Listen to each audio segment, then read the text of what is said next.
The day. Samir Arora of Helios Capital joins us now. Good morning, Samir. Good to have you with us. Not a very cheerful situation, though, if you looked at the Asian indices at this point in time. What is the sense you're getting? Indian markets for the moment will not look like buys on dips? Well, I think this looks, today at least, looks more like a TV18 effect. Because for Indian market to be down more than even the Chinese market and to react so violently, although, you know, in general, I've been saying in my recent interviews that there is no need to step in right now till there is some more certainty, or more than certainty, but more stabilization of markets in US/China. But I think this kind of jumping to every move in US, and if the US move is related to some, I don't even know which number of employment last night, which showed that some poor guys had got jobs. I think today looks like a bit, you know, as always, hyper India. I assure you, Samir, this is not a TV18 effect. If we had that kind of impact on the markets, then Lata and me would not be sitting here. I can assure you that. But okay, you know, having said all of this, the market has been behaving in a pretty crazy manner in the last many weeks and months. For a retail investor who still is in it for the long haul, is this a time to deploy money? In general, for the last few weeks, I have felt that since there was no clarity on what was the origin of the problem or confluence of many problems, that for people who are like us, who are already invested, and the whole game is whether to increase the net exposure by 5-10% or reduce it by 5-10%, we said don't do anything. But, you know, the big reason why I said this about any TV channel or in general the press is because people keep saying that, you know, and I saw that day Udyan Mukherjee also saying the same point, that how long can markets wait or investors wait? Earnings are not there. If earnings keep getting delayed, how can the markets continue to be up? The question is, you have to first look at which stocks are up and which stocks are down. And I would challenge anybody to say that companies where there are no earnings, that those stocks are up. If you see these steel companies or whatever, or the metal companies or other companies, they're all down 30-40% this year.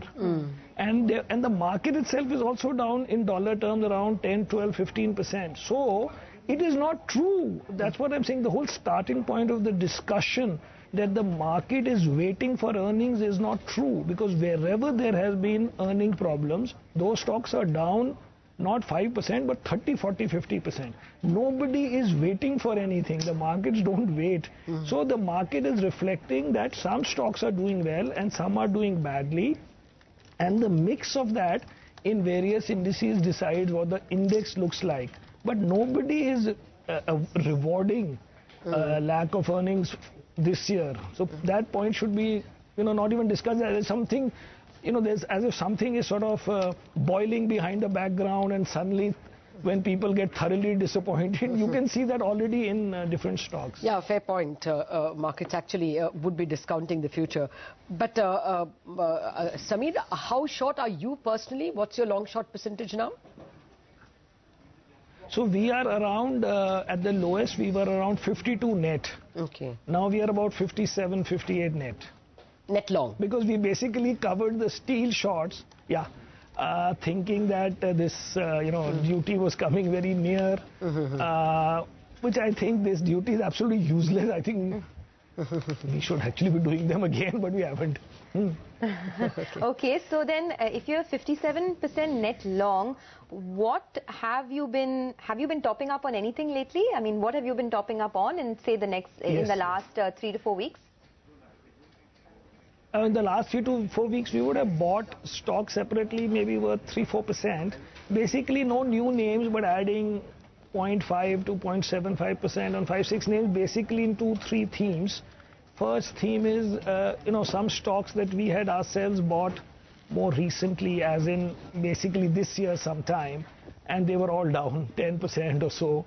Okay. And so we averaged some of them, some basically related to one NBFC stroke, sort of a insurance company, and 1 or 2 companies in a broad category, you can call it consumer, but where the input is related to commodity prices and oil prices, and therefore even the volume growths are less. The margin improvement is quite strong, and, you know, over time consumer side of India will still grow. I mean, in volume terms, maybe 4-5%. And then if your margins are better, you know, it's okay for the moment. So those kinds of things. But basically, those were our own recent means, say, 5-6 month old purchases, which had basically gone down instead of going up. The latter stock you mentioned is a paint company? Could be. No, I mean, you can mention broad categories, can't you? Though I don't know why you can't mention stocks. I mean, It is. It is actually a paint company which grew its volume 8%. Oh, you don't have to be so cryptic, you know. We won't figure it out until after the interview anyway, when we go back and check which paint company has grown. But okay, so you said that, let me try the former. The former was an NBFC slash insurance company. So is that LIC Housing that we're talking about? No, LIC Housing is not an insurance company. But anyway, forget about it. Subsidiary of it. Okay. Yeah. It's a subsidiary. The point what I'm trying to say is that in general, we have also not stepped up, and neither are we saying that step up today and buy or something like that, because there are so many events and they're all sort of in the air. But first thing is that it's not that Indian investors or foreign investors in India are living in some hype or are living for some expected events to happen. See, first of all, there is an ongoing normal market which moves on cyclical terms, and that market has winners and losers, and they are being awarded accordingly. So that is the first thing, because otherwise the feeling is, oh, you know, GST has not happened and, you know, this market has to fall, because as if the market was hyped up on this basis. Nothing like that. If you see, the market is down, whatever, 12% in dollar terms as a market, and individual stocks are down easily 30-40%. So there is no hype in the market. That's the first thing. Second is, we are relative winners, but maybe in the short term losers because of the absolute size of, maybe, you know, we are part of an emerging market group or Asian emerging market group or whatever. And that big picture has to be sorted out in the next few days. So there's nothing to be hyper in either direction, is what I think. It's not that, you know, some event has to happen which will make it fall a lot independently. Okay. Now look at the two events. The US event, I think, is absolutely irrelevant. I think it's absolutely, you know, people, followers of Fed who have to inflate their own jobs to show that every %, makes a difference to the world. There is enough evidence of 30, 40, 50 years and how many interest rate hike cycles that from the first interest rate hike, markets don't, you know, start underperforming from the next day. So the only other event left is China, which we can see on a day-to-day, and maybe after a month it would have, if it has not done worse, you would move along. Okay. HDFC, right? Your NBFC with insurance. No, your NBFC with some insurance. Samir, you can't hear us? No, I think there's a problem with the earpiece. We'll just connect that. I think he missed his earpiece. Okay. Right, I just want to point out that the Bank Nifty has been under quite a bit of pressure today, and it continues to be down more than 2%. So just watch out for a lot of these banking names that are now starting to move to the lowest point of trade. Punjab National Bank, Yes Bank, Kotak Mahindra Bank are all down about 2 to 3.5%. And metals, of course, have been hit quite hard this morning. So there's been no respite at all in the market. Continues to be a very weak start to trade. But the Nifty didn't go back to the 7675 levels that the early morning cut indicated. Well, that is by way of some minor good news for traders, perhaps, that at least that cut has not been revisited. Okay, so that's how the markets are placed at this point in time. 1.6 down on the mid caps and 1.4 down on the Nifty. Bank Nifty worst performer with 2% off. Okay. Samir, will you add to any of your NBFC positions? HDFC, for instance. It has a little bit of insurance play as well.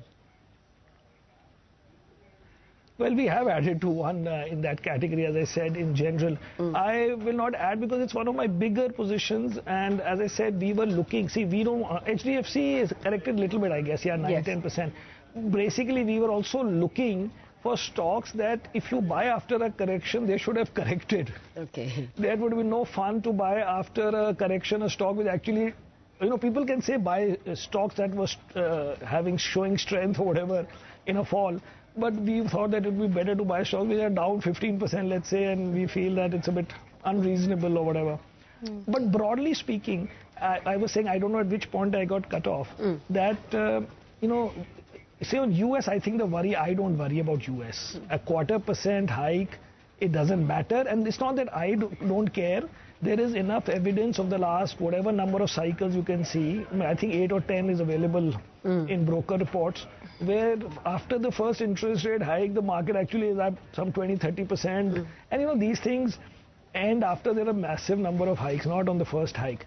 And on China, I would say that although there is worry that they have $100 billion less than they had 1 month ago, but you tell me, nobody really pointed a figure that 3.4 trillion is the right number, or 3 trillion. They are big enough to look after themselves. But for a day like today, where we are down more than China, basically reacting to US is why I feel that today is a bit unfair. That's all. Otherwise, I'm not saying buy today. No, that point is taken. Samir, it's not squabbling about 100 million less from a $3.8 trillion forex kitty. The point is, every day we're getting negative news about China and other emerging markets. The Brazilian downgrade by S&P today. And even Chinese inflation numbers, the PPI numbers actually showed a deflation of 5.9%. Japanese machinery orders. We keep getting this bad news. So you think EMs are going to fall a little more, and because of that, the collateral damage on India will still happen? Is there a little more left? Correct, that I agree. That's what I was saying, that we may be relative winners, but in absolute, if the pie gets shrunk or there is a re-question or a question on whether we should be in emerging markets in the very short term, that is a problem. And that's why I'm saying, that for people who are invested sufficiently, and it's only a matter of whether you should add 5 or subtract 5, because today we also don't feel that the situation is so bad that it has become something like 2008, so our net should be 20%, or we should walk out, sell all along. There's no need for that today. But clearly after 2008, which by the way happened once in 60 years or something, but we are not going to also say that we are not bothered and we are not affected. Obviously not. I guess also the problem stems not out of the Chinese growth slowdown, but out of the fact that a lot of people believed that the Chinese central bank had it in their control to, sort of stem the losses. But some of their measures did not really yield the results that you wanted to see. Sitting here in India, it becomes very difficult to gauge what's happening in China. As per your assessment, can we see more pain from China? See, before that, although it might cost the Indian market some 5 extra, let us say whatever percent extra fall, but we should first just laugh our heads off as to how these foreign investors put so much money into China. And then when they knew that the Chinese government does not care about property rights of individuals, and in India we worry about land bill, but when some foreign investor maybe was told not to sell its own stock, they suddenly remembered that it is their stock and it should be their deal whether they want to sell it or not. But when the same property rights were being blown up for all the farmers, they said it's a great way to grow. The point is that we up to a point can feel superior on such issues, not beyond a point. But the problem with China has always been that, and I have always believed, that it is very, very non-transparent, that it is very opaque, that even if you look at the index, because maybe it was dominated by large banks and large property type companies, the index itself had done very, very badly. There were 2 groups of sectors that did well, which were basically the Chinese internet stocks and the gaming stocks, casino stocks. And for last 4-5 years, that was the hiding place for investors, and both themselves were having massive corrections. So foreign investors are not going to be going to China. Now, whether China itself has other problems, I have no much better view than you have. You are talking more to strategists and others who come on your channel. But I would say that they are supposed to be able to handle some of this. So let's see. Okay. Any fresh bets that you have taken? I mean, sectorally, if you can hint at, say, IT stocks or drug stocks or any special kind of consumer discretionary stocks?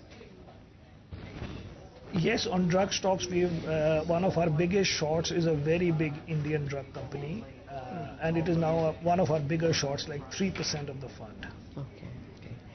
Okay. Nothing in consumer discretionaries. Short. Yeah, I got Short. it. I got it. Please note, short. Got it. I just will get you excited. Okay.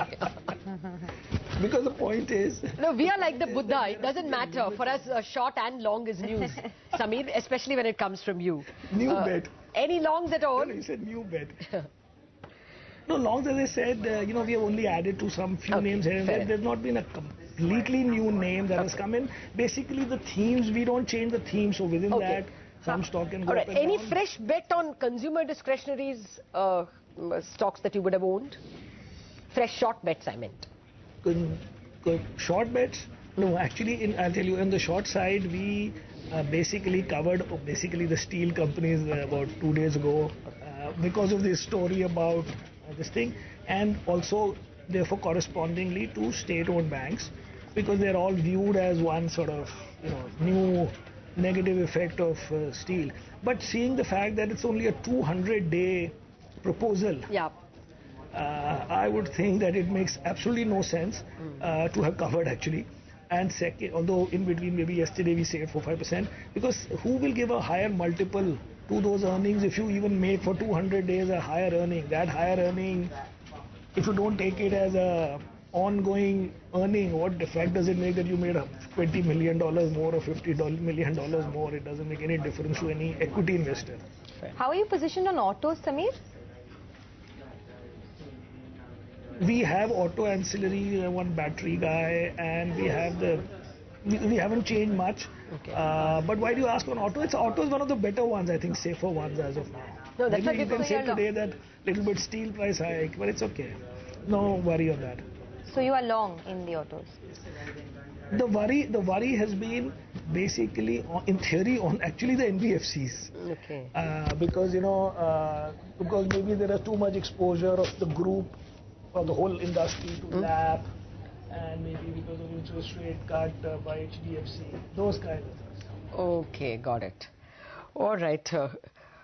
Well, I think we are having technical problems. Samir, Arora, it was anyway a pleasure listening to you. Thank you very much for joining us with your thoughts.